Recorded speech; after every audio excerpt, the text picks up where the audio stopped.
My name is Malik Daniel. Hi, my name is Keenan Smith. My name is Miguel. Welcome to Power Story.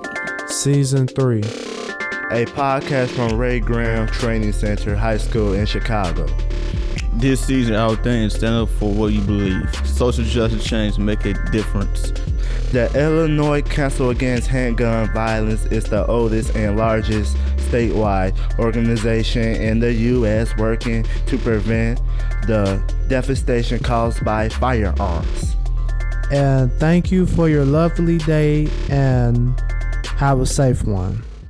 We have a couple students in the class that have questions. Oh, absolutely. Yeah.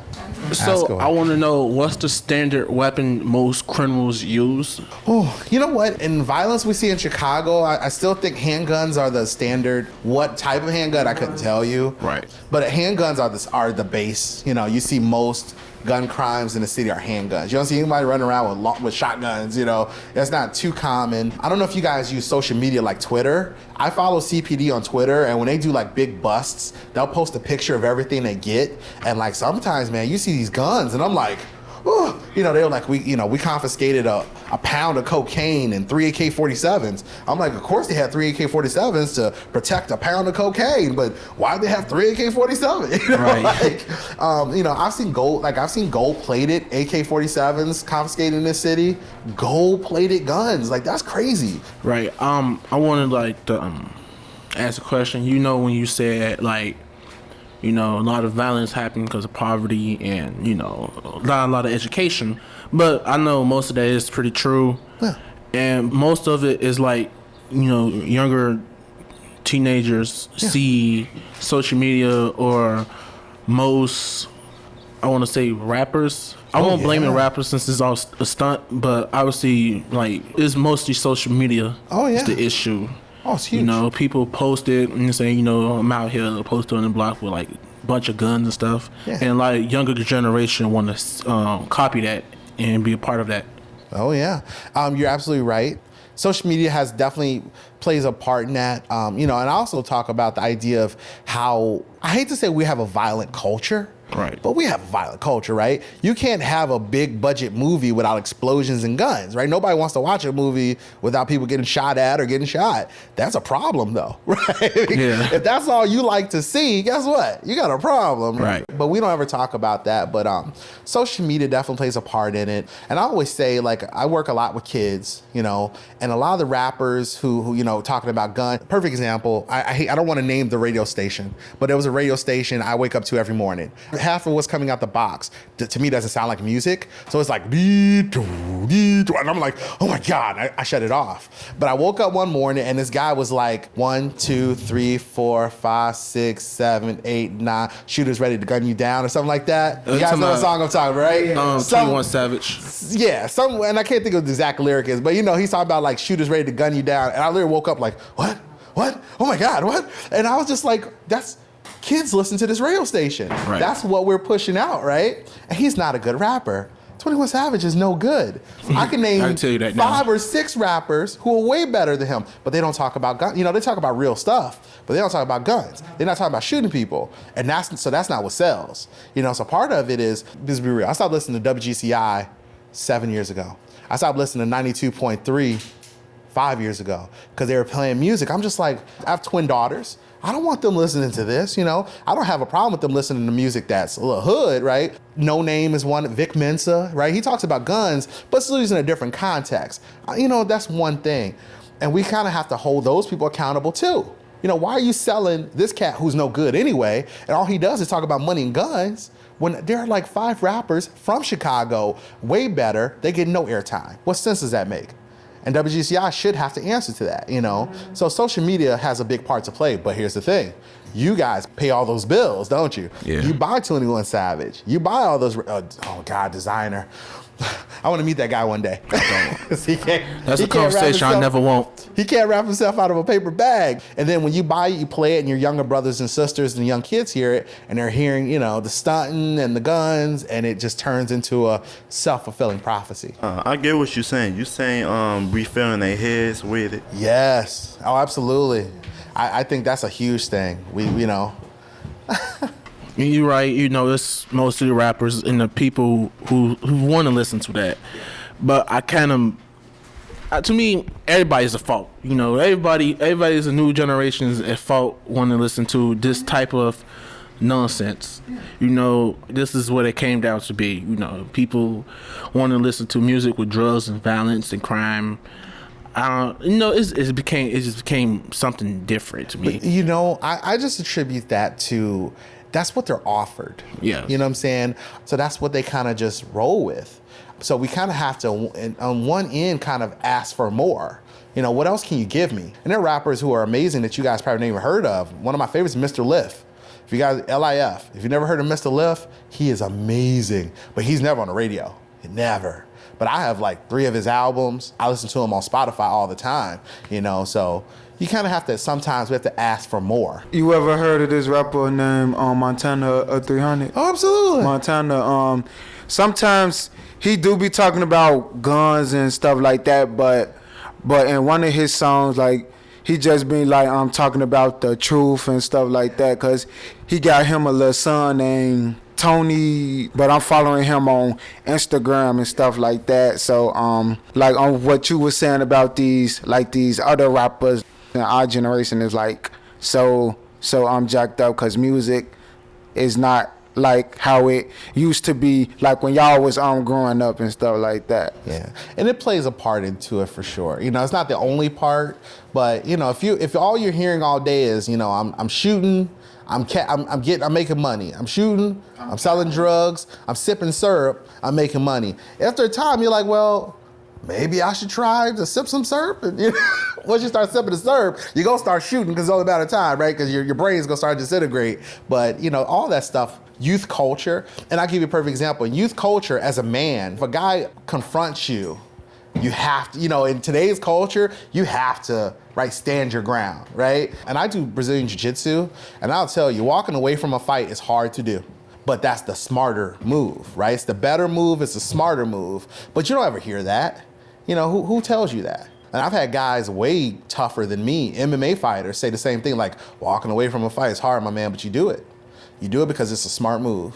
That's what I'm gonna listen to, you know, but you guys don't hear that stuff. So it's, you know, it kind of plays into the culture, you know, all the things that you do hear. Are you fan of Tupac? Yeah. Oh yeah, question though, like, if Tupac's alive, will he change the hip hop generation to this day, if he's still alive? You know, that's a good question. I hear that a lot. That question a lot in different contexts. If you had Tupac and, you know, think about Biggie. And Biggie, yeah. Think about all the things that Tupac rapped about. It's real stuff though. He talking about. But it was a wide range. Been through a lot. Yeah.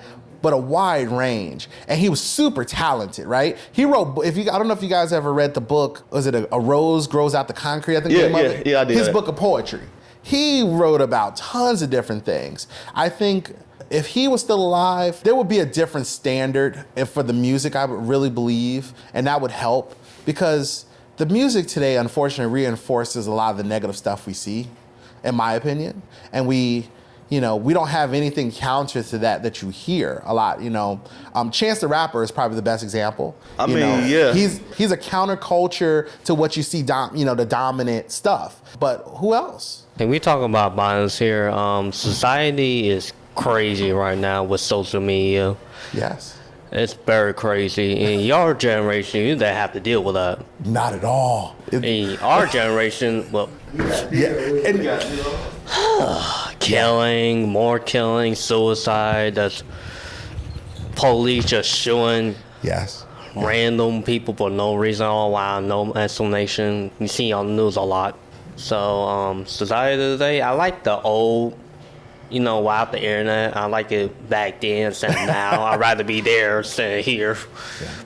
I'm just saying, if the younger society wasn't like negative all the time, if they learned to the old generation and see how they experience, maybe it'd be better. I don't know.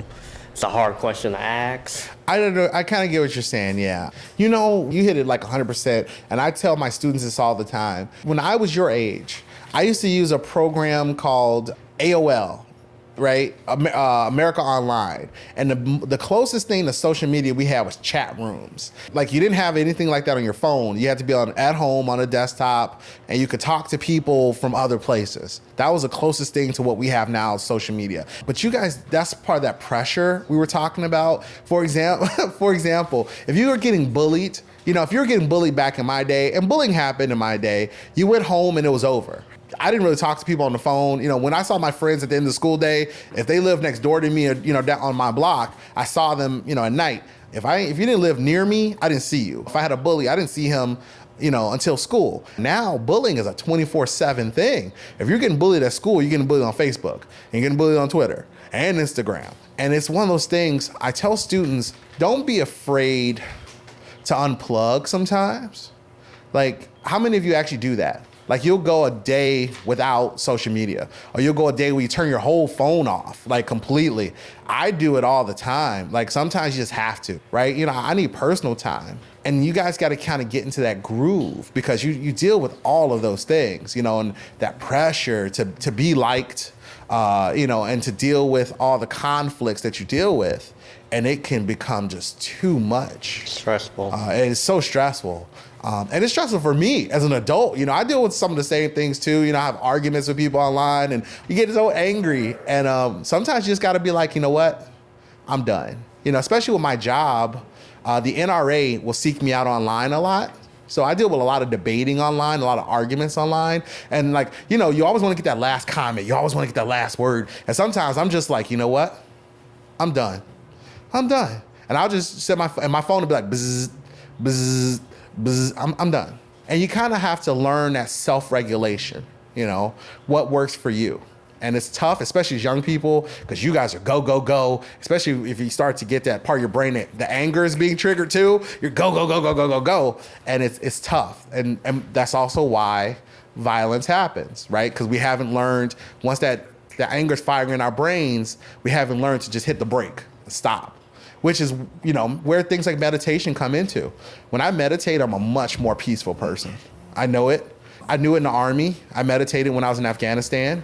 I'm a much more grounded and peaceful person. And when you're grounded and more peaceful, it helps. So when this brain is doing this and you start to get that face like, oh, I'm gonna knock this cat out. You just gotta stop, think about it, breathe, let it out, Something to think about. Yeah, it's tough to really back down from a fight. You're not trying to be scared or nothing. It's like, dude, if you're trying to live for another day, just walk away. Just walk away. Please don't start nothing here. Yeah. It's like, I know you want to live. I know I want to live. Yeah. I'm not trying to start anything here. So just walk away. And that's something different in your generation than I think. But in my generation, guys would get into fights. Someone got a fat lip, maybe a black eye, maybe, and you walked away. That was it. And today, a fight can end up in a shooting so quickly. And I've actually seen, as a teacher, I saw that. I saw, you'd have a student get into an altercation with someone, and then the next day the police are there because there's, this person threatened to kill him. And I'm like, what do you mean? What did you do? He's like, man, we got into an argument at the park. He pushed me. I pushed him back. We got into it. Now his brother saying he gonna kill me. I'm like, you would kill you? Like, literally kill you? Like, yeah, the police are here because they're taking reports and they're trying to save this kid's life now. And I'm like, this is new to me. This is wild. Part of it is that as a group of young men, especially as, young black men in Chicago, you kind of have to work together to breed this mentality that you're not gonna get drugged down by the streets. Because I always tell my students, the real reality is this. There are people not sitting in this classroom right now. There are guys standing out in corners, and when they see you, they get jealous, right? That kid's trying to make something of his life. He's trying to be successful. He's trying to get an education. He's trying to get a job. And those cats will do something to pull you off your track. So you kind of have to, as a mentality, kind of establish yourselves where you're not going to let people pull you off your track. But you have to work together. Me and my friends, we're kind of in that mindset, because there are people who even try to pull me as an adult off my track. And my friends are always there to remind me, like, it ain't worth it, cat. You go to jail. So you're going to lose your job. You're going to lose everything. And I'm like, you're right. It's not worth it. All right. When it comes to gun violence in Chicago, why is more like on the news is more reported of black on black crime? here in Chicago, unfortunately, if we're talking about rich and poor, stereotypically, but it actually tends to kind of be accurate, right? Think of like what a very wealthy person living in Chicago looks like, and then tell me where they live. You're probably gonna picture someone white living on the north side, more than likely, right? Mm-hmm. And then if I tell you to think of somebody poor and where that person lives, what neighborhood are you gonna pick? You know what I'm saying? You're gonna pick mostly a south side neighborhood, and more than likely you're gonna picture a black person. That's how Chicago was built that way. If you guys don't know the history of the city, Chicago was built with the black people kind of sectioned off from everybody, and they were, not given a lot of things in their communities. As that community got bigger, they kind of sectioned them off more, still didn't give them much. And this kind of went up even until the 80s. When Harold Washington became mayor of Chicago, he was the first black mayor of Chicago. He was dealing with a lot of communities on the south side need more stuff. And the rest of the city council was like, no, they don't. And you're not going to make us give them, Right. And that was actually called the council wars, right? He was trying to get services to the south side of the city in a lot of situations, and they refused to make it happen. No, they don't need anything. There was a point where south side communities weren't even getting their garbage picked up. I don't know if you guys know that. Look that up. Harold Washington was like, this is so wrong, But that's kind of how the history of our city has been, and now we're trying to change that. It has evolved. It definitely has changed, but it needs to change more. And so, unfortunately, when you are looking at gun violence, it's happening in communities that are mostly poor. And because of that, they tend to be mostly brown and black, right? And the media has tons of problems right now. I don't think any of it is being fake news, but they go for sexy news. And, some kid from this neighborhood or, a neighborhood south of here getting into Northwestern is not a sexy story, right? But two people getting shot, that's what sells. That's what makes people watch. So it's, highly reported. And unfortunately, a lot of times it is, minorities in the city. Not exclusively, but, Now these days, cops be shooting students. We wear like ghetto stuff or black stuff. They just shoot like nothing. Yeah, unfortunately, if you guys aren't super familiar with the history of Chicago and the CPD, definitely learn some of that history, because it's interesting, because you kind of have to understand, how do we get to where we are now? You look at communities on the south side, they just don't trust the police.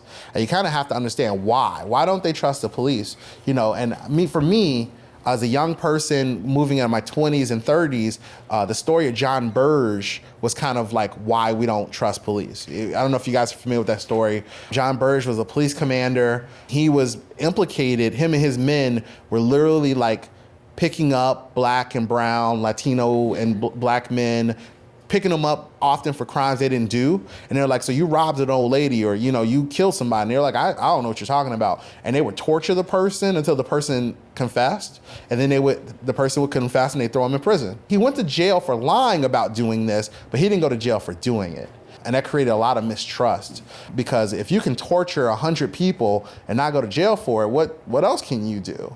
And so here in Chicago, that's kind of like a shadow, I feel like, that just hangs over the city. And I don't think the city has ever 100%, I don't even know how you apologize for that, but they've never 100% apologized for that. And that's a big problem. So you have these communities where this stuff was happening. Why would you trust the police? What sense would that make? When things are changing and the world is becoming more transparent, you have these situations like Laquan McDonald, kid even with a knife. If you shoot him one time, that should suffice. You shoot him twice, okay, 3, 4, 5, you get up to 16. Shooting someone 16 times, you had no purpose of arresting him. You had every intent of just simply killing him. And that's not acceptable, because that's not your job as a police officer.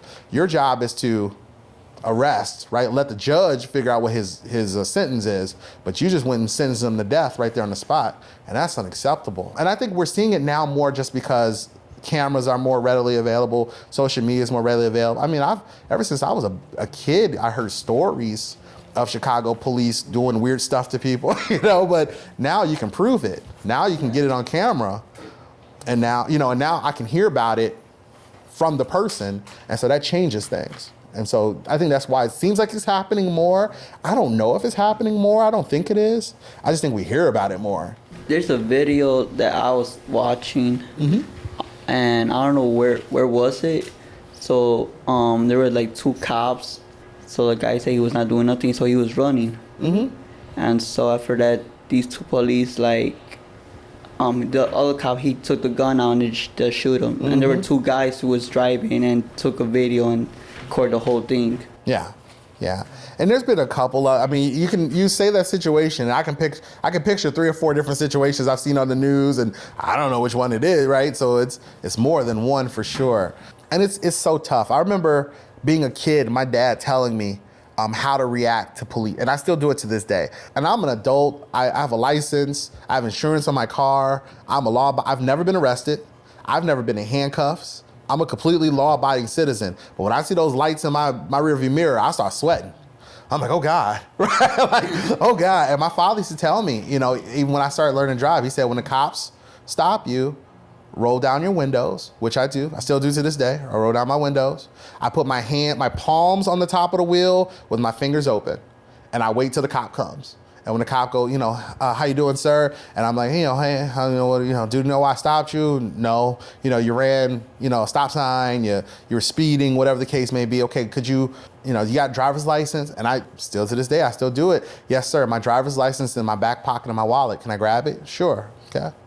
Grab it, I take it out, right? I do this all visible. And as an adult who is a law-abiding citizen, I shouldn't be so nervous and feel like these are the things I have to do to make sure there's no altercation. But guess what? This is America, right? That's what I tell people. I tell young people like yourselves, what should be is not what is. We want to move towards what should be. I should be able to react to police like everyone else and, whatever. But, always yes, sir, no, sir. My father always told me that. And I have never had a altercation with police. One time I got stopped by police because they said I looked like someone who was reportedly peeping through windows one time. This was actually in the suburbs. 3 police cars pulled up, and when they pulled up, I literally got down on the ground. And they were like, what are you doing? I was like, it's 3 of y'all, it's 3 cars. I'm getting on the, what are you doing? I could literally and they were like, get up. And I got up, and I actually had on my Army PT uniform, which if you ever see Army PT uniforms, they kind of glow in the dark. They shine lights on them, they glow. And so the guy was like, we had a report of somebody peeping through windows. And I looked down like, really? And he goes, what are you doing? I'm like, I'm running, because I was out running, He goes, you got ID on you? I pulled out my military ID, I gave it to him, and he was like, oh, maybe there was a mistake. I'm like, I don't know what it was, but, he goes, and he said, why'd you get out on the ground? I said, because there's 3 of y'all, 3 cars full of police. That'll look good. So I got out on the ground, but unfortunately, that's how we feel we have to react here in America. And unfortunately, if you don't react that way, we sometimes see what happens. It's not right. It needs to be fixed. But, I'll tell a judge what should have happened later rather than somebody tell my mom what did happen and she won't ever talk to me again. So it's sad, but it's real. That's reality. Yeah. I have a question about the police as well. Mm-hmm. This happened to me like 2 years ago. All right. I'm getting off the train, and then I hear gunshots. I run because that's your first instinct to do is to run. Absolutely. I look like, what? I'm running because I'm trying to run, and I'm right across the street from my house. As soon as I almost made it there, here come the police. Get on the ground. I kept my hands up. I ain't making any sudden move. Yeah. No, they kept me in the car about 30 minutes asking me different questions like, why were you running?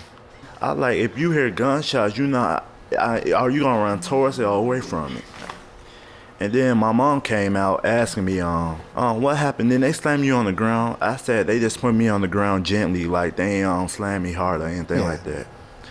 And then she got in an argument with the officer, telling him, if it was your son, don't you think he would run too? And the officer was like, there's no need to catch an attitude over this. When we're dealing with police, we're dealing with high emotion situations. And I have a lot of friends who are police officers, actually, and they're good people. I guess it's the problem anything. A couple bad apples, as they say, spoil the bunch. We've all heard that phrase. A small percentage of bad police officers have kind of ruined the game. I can just say ruined the game, because, I have friends who are police officers. I have friends who are sheriffs. I have friends who work in corrections, and I even asked them, I'm like, do the stuff you hear about dirty police officers, does that stuff happen? And they say, yeah. And I'm like, well, how? They say, well, it's hard to get rid of them. The system is built that it's just hard to get rid of those guys who, if you know a guy is doing the wrong thing, it's hard to get rid of them. And so there is your statement. That is the problem. It should not be hard to get rid of bad police officers. We as citizens know this. officers know this, but guess what? It is. So there's really what the problem is, but in that situation, I've always been dealt with professionally by police officers. I can say that. Like I said, I've never had an altercation, but then my behavior is very much like I'm avoiding everything at all costs, right? And it shouldn't be like that, but. Like, I honestly feel like they should be under surveillance without knowing. Yeah. Well, we're moving towards the cameras. I think there will be one day where police will have cameras that work like they won't even be able to turn them on and off. They'll just work, just like they'll be somewhere on their uniform, and it's the minute they put on a jacket or something, it'll turn on and it'll never turn off, because that's kind of what our society is moving towards, right? You go around the city, you see cameras everywhere, right? Everywhere you go, you can barely be in the city of Chicago and not have a camera on you somewhere, whether you like that or not. That's where our society is heading, and I think one day that's where police will be, where no matter what they do, it'll be on camera. And we're starting to move towards that now with the body cameras. And the technology will get better, and hopefully relationships will improve, training will improve. I'm a huge advocate. I'll say this to anybody who put a microphone in front of my face. Chicago police should do jiu-jitsu as part of their job, because if they did jiu-jitsu, they would have a way to take down guys 5 and 6 times bigger than them without using a gun.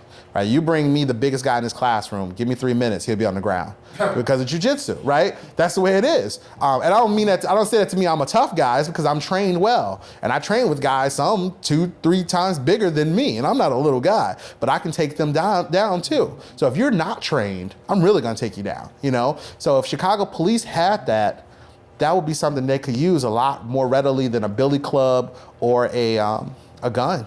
I think part of it is they don't have any options. They see a guy who's big, guy who looks dangerous, and they got no option. They're not about to box with the guy. They're not, because they're gonna get knocked out and then get the gun taken away from them, so they shoot him. And it's unfortunate, but I think that's a part of the problem with their training. And I'll tell everybody I can, that needs to be fixed.